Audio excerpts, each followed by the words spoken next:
بنی اسرائیل کا ایک بندہ تھا، کوئی نیکی کی ہی نہیں تھی، اتنا وہ عیاش، اتنا وہ خطا کار اور گناہ گار تھا۔ نبی علیہ السلام فرماتے ہیں لم یعمل حسنۃ قط، ایک بھی نیکی نہیں کی تھی۔ اس نے اپنے گھر والوں سے یہ کہا اذا ماتا فحرقوہ، جب میں مر جاؤں تو میری لاش کو جلا دینا، ثم اذروا نصفہ فی البر ونصفہ فی البحر، پھر جو راکھ بنے آدھی ہوا میں اڑا دینا اور آدھی پانی میں ڈال دینا۔ فواللہ، اللہ کی قسم، لئن قدر اللہ علیہ، اگر اللہ رب العزت نے میرے اوپر قدرت پالی، قابو پا لیا، لا يعذبنہ عذابا لا يعذبہ احد من العالمین، اللہ مجھے ایسا عذاب دے گا جہانوں میں کسی کو ایسا عذاب نہیں دیا جائے۔ فلما مات فعلوا ما امرهم، گھر والوں کو جو کہا تھا انہوں نے ویسے کیا، آگ لگا دی، آدھی راکھ پانی میں اور آدھی راکھ ہوا میں اڑا دی۔ فامر اللہ البر فجمع ما فیہ، اللہ تعالیٰ نے ہوا کو حکم دیا کہ جو اس کی راکھ کے ذرات ہیں ان کو میرے سامنے پیش کرو، وہ راکھ کے ذرات پیش ہو گئے۔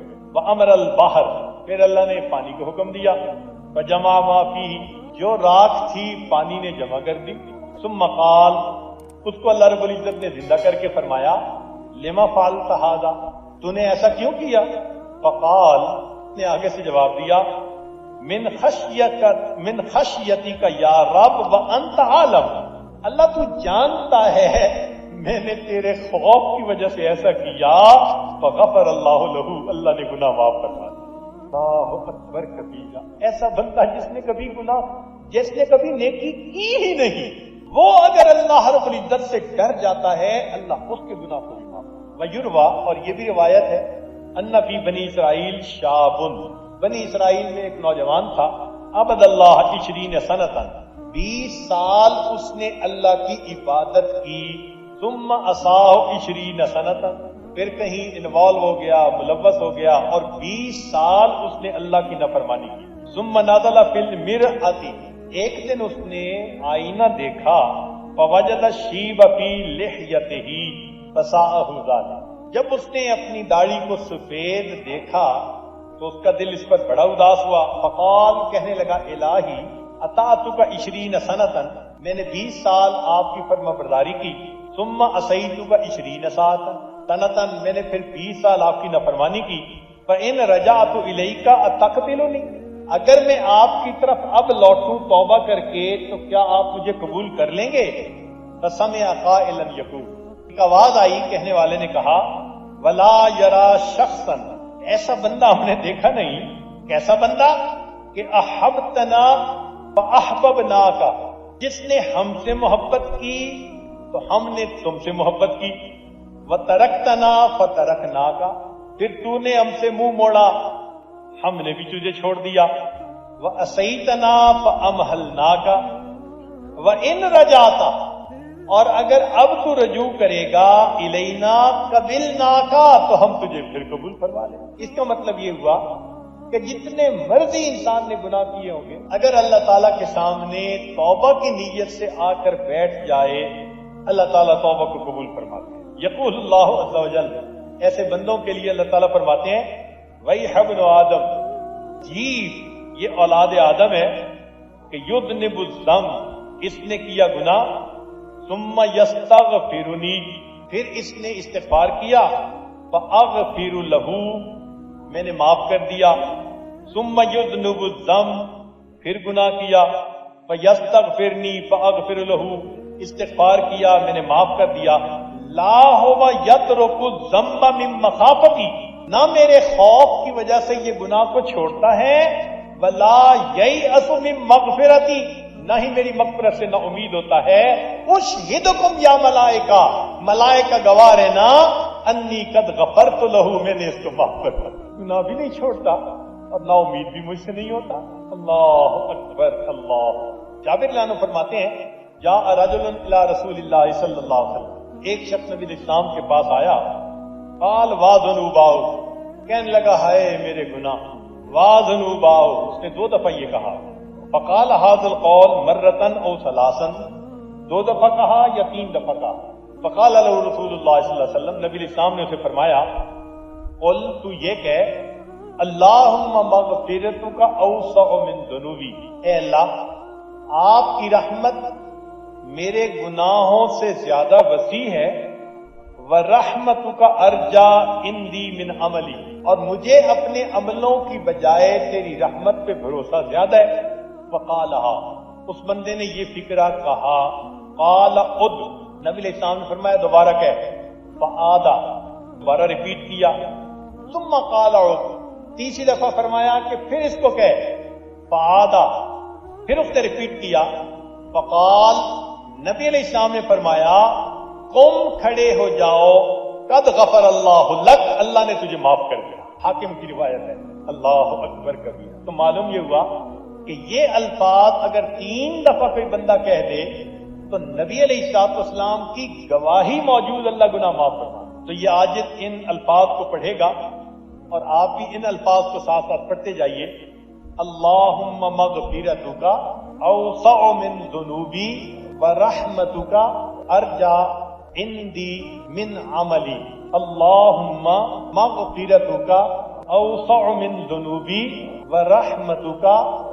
عندی من عملی، اللہم مغفرتک اوسع من ذنوبی ورحمتک ارجى عندی من عملی۔ چنانچہ ایک حدیث پاک میں ہے کہ حضرت موسیٰ علیہ السلام نے پوچھا، اے اللہ جب کوئی بندہ تیرے پاس آتا ہے جو نیکوکار ہو اور پکارتا ہے ماذا تقول لہ، آپ جواب میں کیا کہتے ہیں؟ قال اقول لبیک، اللہ فرماتے ہیں کہ جو میرے پاس در پر آتا ہے مجھے پکارتا ہے میں لبیک کہتا ہوں۔ قال فالزاہد، پوچھا کہ اگر کوئی زاہد آئے جو دنیا سے ایک طرف ہو چکا ہو، خواہشات دنیا کو چھوڑ چکا ہو، قال اقول لبیک، اللہ نے فرمایا کہ جب ایسا زاہد میرے در پر آ کر معافی مانگتا ہے تو میں لبیک کہتا ہوں۔ قال فالصائم، اگر روزے دار آئے اور آپ کو پکارے، قال اقول لبیک، فرمایا کہ میں لبیک کہتا ہوں۔ قال فالعاصی، موسیٰ علیہ السلام نے پوچھا اگر کوئی گناہگار آپ کے در پر آ کر آپ کو پکارے، قال، اللہ نے فرمایا اقول لبیک لبیک لبیک، میں 3 مرتبہ اس گناہگار بندے کو لبیک لبیک کہتا اللہ، اور پھر اس کا جواب دیا، فرمایا کہ جتنے لوگوں کی بات تم نے پوچھی، کل واحد من ہؤلاء یتوکل علی عملہ، یہ سارے کے سارے جن لوگوں کا نیکوں کا تم نے تذکرہ کیا، ان کو اپنے اعمال پر توکل تھی، امید تھی کہ جی میں نے نیک عمل کیے ہوئے ہیں، کسی کے پاس زہد تھا، کسی کے پاس صبر تھا، کسی کے پاس روزہ تھا، کل واحد من ہؤلاء یتوکل علی عملہ والعاصی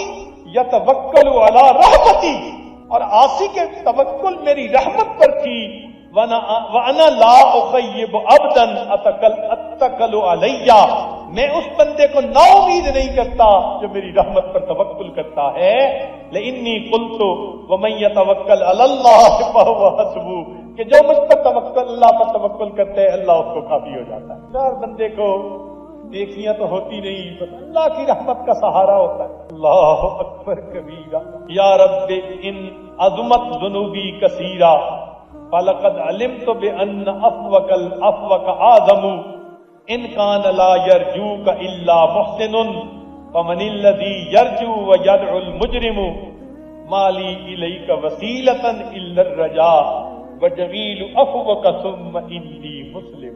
آج کی اس رات میں ہم اللہ رب العزت سے اپنے گناہوں کی معافی مانگیں، وہ پروردگار معاف کر کے خوش ہو جائے گا۔ ہمارے پاس اعمال تو ہے نہیں کہ جو ہم اللہ رب العزت کے سامنے پیش کریں، البتہ ایک شعر اس وقت موضوع کے زیادہ قریب ہے، وہ کیا کہ عربی کا شعر وہ بعد میں سناؤں گا، پہلے فارسی کے 1-2 شعر ویسے سن لیجئے۔ بادشاہ جرم مارا درگزار، ماں گناہ گاریم تو آمرزگار، روز و شب اندر معاصی بودہ ایم، غافلت امرو نواہی بودہ ایم، بے گناہ نہ گزشت برمن ساتے، با حضور دل نہ کردم طاعتے، مغفرت دارم امیدت لطف تو، تاکہ خود فرمودہ لا تک نہ تو۔ آپ نے خود ہی تو فرمایا ہے کہ میری رحمت سے مایوس نہ ہونا۔ چنانچہ حضرت قاسم نانوتوی رحمۃ اللہ علیہ کے اشعار ہیں یہ فارسی کے. الہی غر کے دریا اے گناہم، الہی غر کے دریا اے گناہم، تمی دانی و خود ہستم گواہم، گناہیں بے عدد را بار شکستم، ہزارہ بار توبہ ہا شکستم، گناہم موجب حرمان من شد، حجاب مقصدم اسیان من شد، دلم از نقش باطل پاک فرما، براہ خود را چالاک فرما. جو شعر آپ کی خدمت میں آج پیش کرنے تھے ذرا سنیے کہ وہ کہنے والے نے بھی کیا عجیب بات کہی کہ اے اللہ، ان الملوک اذا شابت عبیدہم، بادشاہوں کے غلام جب غلامی کرتے کرتے بوڑھے ہو جاتے ہیں پھر بادشاہ ان کو غلام نہیں رہنے دیتے، ان کو آزاد کر دیتے. ساری زندگی خدمت کی ہے اس نے. ان الملوک اذا شابت عبیدہم فی رقہم آتکوہم اتق احراری، وانت یا سیدی اولا بذا کرما. اے میرے سردار، تجھے یہ بات زیادہ سجتی ہے. اگر دنیا کے بادشاہ زندگی بھر غلامی کرنے والوں کو آزاد کر دیتے ہیں تو اے پروردگار عالم یہ بات آپ کو زیادہ سجتی ہے. ہم نے بھی تو کلمہ پڑھتے پڑھتے بالوں کو سفید کر دیا. عمل جو بھی تھے، وحدانیت کا اقرار تو کیا ہوا ہے نا، رسالت کا اقرار تو کیا ہوا ہے نا، کلمہ تو پڑھا ہوا ہے. اللہ کلمہ پڑھتے پڑھتے اب ہمارے پاس سفید ہو گئے. ہم وہ غلام ہیں جو غلامی کرتے کرتے بال سفید کر بیٹھے. اے اللہ آج کی رات فآتقنی من الناری، آپ ہمیں آگ سے آزاد فرما دیں. اور اس شعر پر فرماتے ہیں اللہم انک امرت بعتق العبید، اللہ آپ نے حکم دیا رمضان میں غلاموں کو تم آزاد کرو. ونحن عبیدک فآتقنا من النار، اللہ ہم آپ کے غلام ہیں، اس رمضان کی مبارک رات میں اللہ آپ ہمیں جہنم کی آگ سے آزاد فرما دیں. آج کی رات ہم اپنے اللہ سے اپنے گناہوں کی بھی معافی مانگیں اور پوری امت کے لیے معافی مانگیں. نبی علیہ الصلوۃ والسلام اس امت کے لیے اس قدر دعائیں مانگتے تھے. 23 سال میرے آقا روتے رہے. کوئی ماں بچے کے لیے 23 سال نہیں روتی، کوئی باپ اولاد کے لیے 23 سال نہیں روتا، کوئی انسان دوسرے کے لیے 23 سال تک نہیں روتا. اللہ کے حبیب صلی اللہ علیہ وسلم کی رحمت للعالمین دیکھیے 23 سال روزانہ اتنی عبادت ہوتی تھی حتیٰ یتورمت قدماہ، قدمین مبارک کے اوپر برف آ جاتا تھا. اللہ تعالیٰ تسلیاں دیتے تھے، میرے حبیب اتنی عبادت کرتے ہیں، اتنی معافی مانگتے ہیں. عائشہ صدیقہ عنہا فرماتی ہیں میں دیکھتی تھی آپ کے مبارک آنسو زمین تک گر رہے ہوتے تھے، مصلے پہ گر رہے ہوتے تھے. میرے آقا نے امت کے لیے اتنی دعائیں کی. چنانچہ حدیث پاک میں آتا ہے جبریل علیہ السلام آئے، آ کر کہا اے اللہ کے حبیب صلی اللہ علیہ وسلم اشمن شئت فإنک میت، جتنا آپ چاہیں زندگی گزاریں، ایک دن تو آپ کو موت آنی ہی ہے. اشارہ کرنا تھا، اللہ نے یاد کیا اگر آپ تیار ہیں تو اللہ ملاقات کے لیے بلاتے ہیں. جبریل علیہ السلام نے جب کہا اللہ ملاقات کے لیے بلاتے ہیں، نبی علیہ السلام نے فرمایا جبریل پہلے مجھے اللہ سے یہ پوچھ کے بتا میرے بعد میری امت کا کیا حال ہوگا. جبریل علیہ السلام نے جواب دیا اللہ فرماتے ہیں آپ کے بعد ہم آپ کی امت کو اکیلا نہیں چھوڑیں گے. پھر اللہ کے حبیب صلی اللہ علیہ وسلم نے لبیک کہی اور اس دنیا سے پردہ فرمایا. ایک دوسری حدیث پاک میں ہے قیامت کا دن ہوگا، نبی علیہ الصلوۃ والسلام کے لیے اللہ تعالیٰ ایک ممبر بھیجیں گے جس پر بیٹھ کر آپ نے جنت میں جانا ہوگا. جب وہ ممبر آپ کے قریب آئے گا اللہ کے حبیب صلی اللہ علیہ وسلم کے دل میں خوف آئے گا اگر میں ممبر پر بیٹھ گیا ایسا نہ ہو کہ مجھے جنت پہنچا دیں، میری امت پیچھے رہ جائے گی. تو اللہ کے حبیب صلی اللہ علیہ وسلم ممبر پر بیٹھنے کی وجہ اس پر ہاتھ رکھ دیں گے. اللہ ممبر آپ نے بھیجا، میں نے ہاتھ رکھ دیا، یہ تو بتائیں میری امت کا پہلے کیا ہوگا، تب میں اس کے اوپر بیٹھوں گا. جب تک میرا آخری امت ہی نہیں جائے گا میں اس وقت تک جنت میں نہیں جاؤں گا۔ اللہ کے حبیب صلی اللہ علیہ وسلم امت کے لیے اتنی دعائیں کرتے تھے۔ آج کی اس رات میں ہم اپنے گناہوں کی بھی معافی مانگیں، پوری امت کی طرف سے بھی معافی مانگیں۔ پروردگار عالم آج کی اس رات میں ہمارے گناہوں کو معاف فرما دے اور ہمیں اپنے بخشش کیے ہوئے گناہگار بندوں کی قطار میں شامل فرمائے۔ وآخر دعوانا ان الحمد للہ رب العالمین۔